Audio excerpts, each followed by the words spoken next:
And then we'll start at the beginning, because with this book, there are some nice heartwarming moments. There's humor along the way, plenty of that. But there's also some hard stuff before the end, and there's some spots that I imagine will probably bring tears to esteemed audiences' eye. But you don't start directly with the with hints of the eating disorder that's to come, or even the problems in the household. That's I think chapter 2 is when we start learning that mom is a little weird about food. Spoilers. I don't know if that's a spoiler or not. Probably not.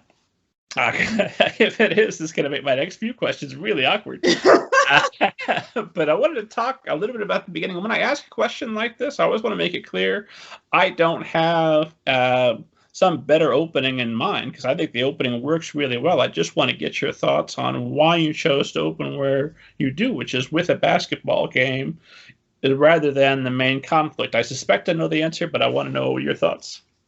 So this book, I actually played around with a lot of different options for where to start. But ultimately, at the beginning of the story, we start at the book. Basketball is the most important thing about Sarah. That's how she defines herself. That's how she sees the world. That's what she values about herself. And so there's really no other place to start the story than with a character to show, what the character wants and who the character is, than to show her doing the thing that she feels defines her.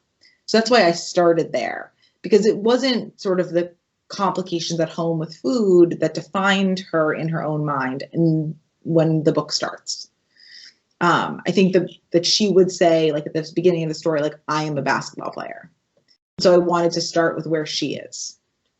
So you want your reader to know Sarah. You want them to invest immediately in the character. Then we start to mess with her. Exactly. It's like puppeteering. Like, before you put them in the hot water, you have to set the stage a little bit. Get to know her, love her, understand her, relate to her.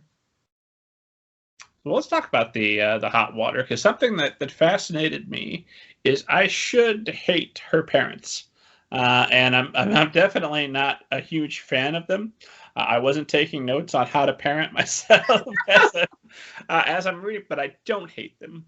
They're sympathetic characters, despite the fact that they are kind of the main source of antagonism, at least for the start of the novel. Mm-hmm. And I think Dad a little bit more. I could sympathize with Mom because she clearly has got tremendous issues of her own. But with Dad, I was like, where are you, guy? It's really interesting that you say that. It's so interesting. There hasn't been a lot. I haven't heard a lot of that. And I think that's because many of my beta readers and excuse me, sorry.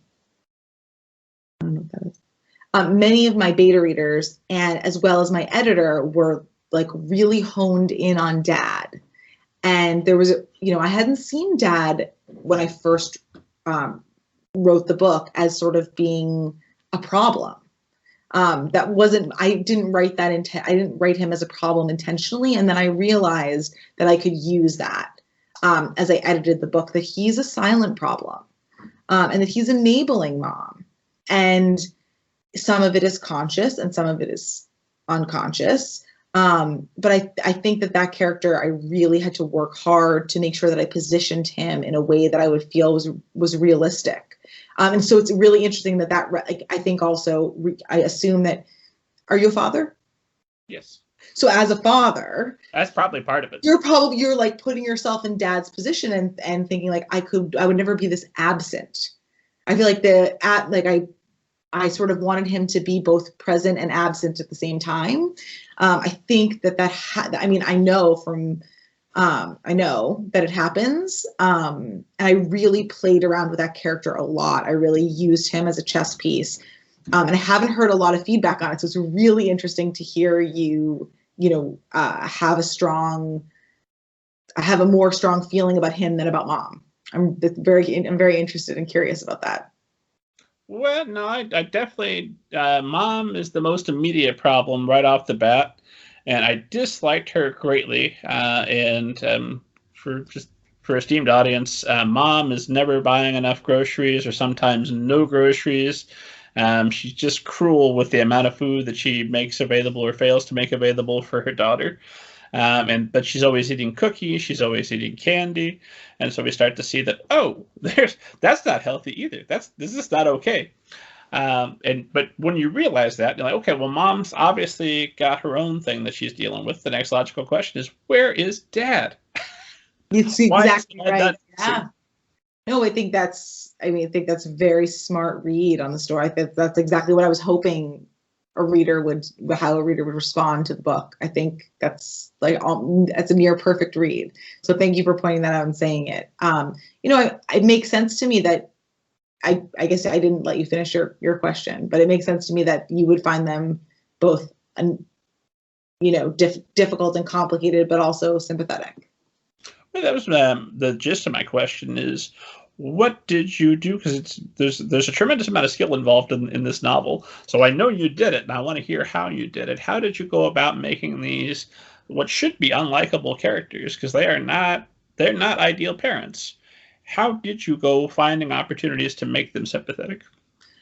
I think that in real life, sometimes you get the parent that's perfect for you, and that the love that they are giving is exactly the love that you're receiving.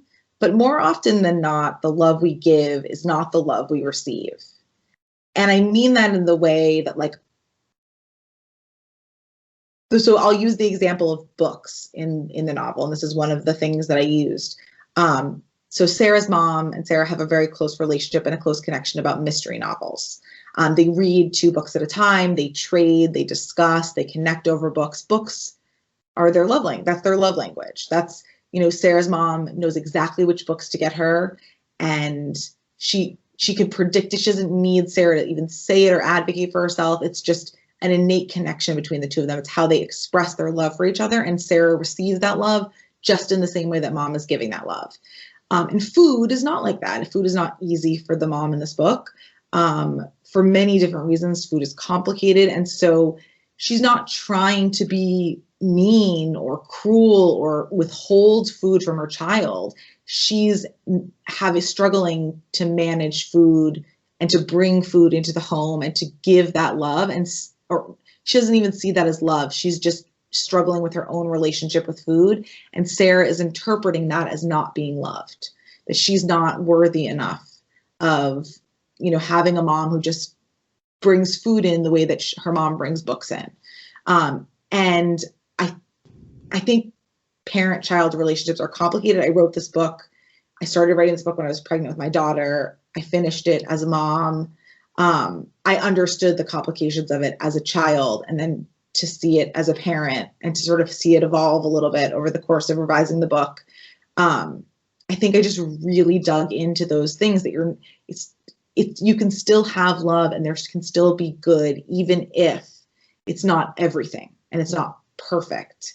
And so the areas where maybe one person is struggling, especially with an adult child and a parent, that I found my own voice and to say what I needed, to speak up for myself. And I sort of took that and went back to being in middle school to think, where are the places where I could have found my voice, and where are the places that would have been really hard. And I think I let Sarah sort of play around with both of those things, to really make it as real as possible and to make those parent relationships as real as possible, because parents can try their best and do the best and still really mess it up. I mean, not you and me, but no, not us. We're but other people. And now that I have a child, and every year as he gets older, YA fiction becomes more and more of a horror story to me. No, I refuse to accept that he'll be a teenager someday. Totally a horror story. That's it. Young adult novels, a horror story that will become my life. I agree. I like young, cute children, but then they become teenagers and they have problems and needs and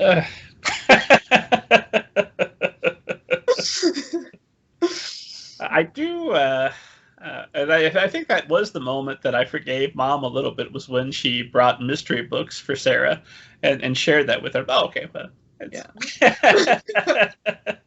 So long as you're encouraging reading, I can forgive a lot. It was a really important piece of her character, I think, that story, that piece of it, to really show that like love is so complicated, and especially the love, parent and child love, is so complicated, and and that you can really love somebody and really mess up part of it.